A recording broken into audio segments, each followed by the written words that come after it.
Any non-trivial program that you write is going to be full of calculations. You're going to be calculating things like scores and prices and all kinds of things. And in order to do that, you need expressions and you need operators to build those expressions. An expression is essentially just a collection of operators and operands, which are the things that operators work on, that produce a result. So for example, if we had an expression like this, where we had 5 plus 2 times the absolute value of x, that is an expression. And the plus and the star, those are operators. Operators are simply symbols and functions that determine how expressions are evaluated. So, for example, we of course have the arithmetic operators. These are pretty common in almost every programming language. There's addition, subtraction, division, multiplication, and the percent sign may be something you have not seen before, but it exists in a lot of other languages like C and JavaScript and Objective-C and C++.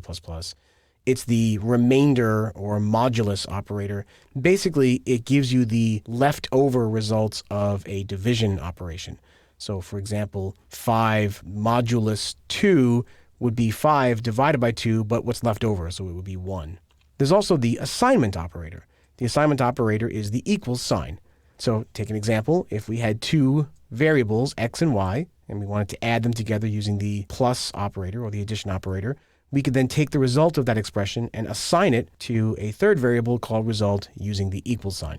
If we had a variable named distance and we wanted to add a number to it, we could do distance equals distance plus 10. This takes the existing variable, adds 10 to it, puts the result back in the same variable. In fact, this is so common that there's a shorthand notation for doing this. You could write distance equals distance plus 10 the same way by just doing distance plus equals 10. And in C# that means take the variable and add to itself the number on the right-hand side. It also works, of course, for the minus, the multiplication, the divide, and the modulus operators as well. In addition to the math operators, there are also comparison operators. So for example, we can check to see if things are equal to or not equal to each other by using the equality check operators. The two equal signs together say, hey, is A equal to B? Do they have the same value? We can check for things that are not equal by replacing the first equal sign with an exclamation point. In this case, this says A not equal to B. And as you might expect, there are also operators for comparison testing to see if there are larger or smaller numbers. We can do things like A larger than B, A less than B, A larger than or equal to B, and A less than or equal to B. The logical operators, such as and or, allow you to combine more than one condition. So for example, the and operator we can use to see if A is equal to B and C is equal to D. You use two ampersands together, there's no space in there. You just put them next to each other, and that is a logical and operator. We can do the same thing for or. The or operator is just two vertical bars. So in this case, if A is equal to B or C is equal to D, then the code inside those curly braces would execute. We can also do a not operator. The not operator you can place in front of any Boolean expression to produce the opposite of what that value evaluates to. So for example, in this case, we were saying if not some Boolean value. So if we set A to true for a certain Boolean value, then if we use bool B equals not A, that gives us the inverse value of A. So B is now false. That's what the not operator does. There are also operators for incrementing and decrementing, because again, this happens a lot in programming. The increment operators are, as you might expect, the addition operator, where you simply take A and add 1 to itself. We've already seen how to reduce that down using shorthand notation to take the value of a variable and add a value to itself. But there's even a shorter hand way of doing this, because this is so common. So there's the plus plus and the plus plus operator postfix and prefix. So when the plus plus comes after the variable, that's postfix. And when plus plus comes before the variable, that's prefix. They both do the same thing. They both add 1 to whatever the variable is, but they do it in a certain way that's slightly different from each other, and we'll see why in just a moment. As you might expect, there's also decrement operators. So for A plus 1, we also have A equals A minus 1. And we've already talked about how we can do the minus equals operator, but there's also post and prefix versions of decrement as well, where you simply put two minus signs next to the variable rather than two plus signs. So what's the difference there? The difference is this. Suppose we had a variable whose value was 10. If we use this statement, console.writeLine, the value of a is, and using our string formatting, we put the value of a into that replacement curly brace expression there, the plus plus prefix notation would execute first before putting the value into the string. So in this case, the output would be 11 because a gets incremented before it gets put into the value of those curly braces. If we use the postfix notation, that increment would get done after the substitution took place. So in that case, the output would be 10, even though a would then be incremented and would be equal to 11. So that's the main difference between prefix and postfix increment. There's also type testing operators. There's the is operator and the as operator. And we'll learn more about these as we go through the object-oriented part of the course, but essentially what happens here is the is operator returns true if a given object is a certain type. The as operator takes a given object and converts it to another type if it's possible to do so.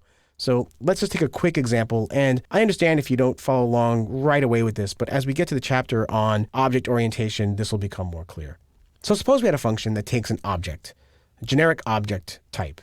We can say something like if obj is the type of employee object.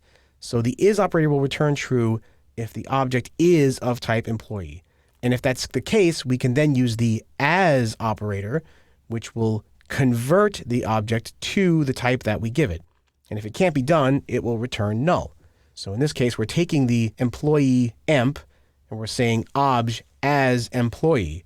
So it's converting the object to an employee object, which we can then operate on. There's also an operator called the ternary operator.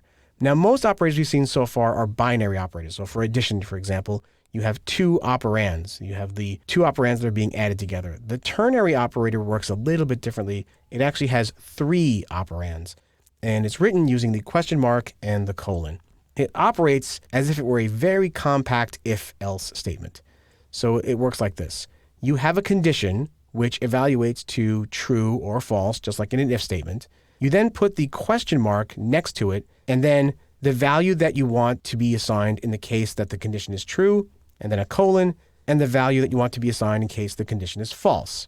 So let's take a real example. Suppose we had a couple of prices, and we wanted to find out which of price 1 and price 2 was the low price. Now we could write it like this. We could say if price 1 is less than price 2, then the low price equals price 1. Otherwise, low price is price 2. Or we could write it like this. We could say low price is equal to, and then the condition here is price 1 less than price 2. Now, if that evaluates to true, we put the question mark there, price 1 would be the low price. That's the true case. And then a colon, and then the value for the false case. In this case, it would be price 2. So you can see we've taken the if statement and compacted it down to just one line of code. Finally, there's operator precedence. Most programming languages have the notion of operator precedence. Operators are operated on in a particular order based upon what the operator is. So let's take a look at an example. Suppose I had this expression. I have an integer variable named result, and there's a whole bunch of numbers being operated on. 2 plus 3 times 6 divided by 2. The temptation, of course, is to execute this expression going from the left and traveling to the right, just like you probably learned in school. And if you did that, you'd probably say, okay, well, 2 plus 3 is 5, and then 5 times 6 is 30, and then 30 divided by 2 is 15. So, hey, the answer must be 15, right? Well, wrong. And the reason it's wrong is because those operators are executed in order based upon what the operator is. This is what operator precedence means. So that's actually wrong. What happens is the multiplication operator gets executed first because that comes first in the precedence order. So 3 times 6 would be 18. Then the division operator would execute, and 18 divided by 2 would be 9. Then we would go back and we would do the addition because 9 plus 2 is now 11. So the real result would be 11. Now, you can change the order of precedence by using parentheses. So if we put parentheses around the 2 and the 3, then things would execute in the order that you thought they would. In this case, the 2 plus 3 would be executed first because it's in parentheses. Then times 6 is 30, divided by 2 is 15. So the answer in that case would be 15. So how do you know which operators come first? Well, let's take a look. The operator precedence operates in a very predictable order. First, there's the multiplicative operators, which are things like multiplication, division, and the modulus operator. Next comes the additive operators, which in this case are plus and minus. Then there's the comparison and type testing. So things like greater than, less than, greater than, equal to, less than equal to, the is, the as operators. Then the equality tests come, so equal to and not equal to. That's followed by conditional and, which is followed by conditional or.